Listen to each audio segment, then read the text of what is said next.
tên anh ấy cô tập tại các địa sĩ rồi nên chút màu này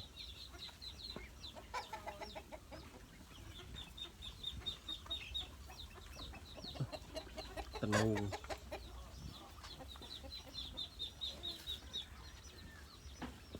nó đi màu này lo đi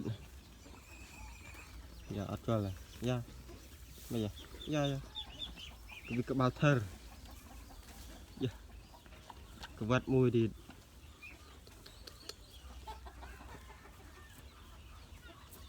mây mà man đấy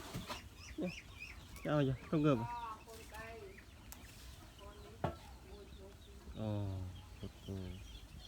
cà phê cho đập phèm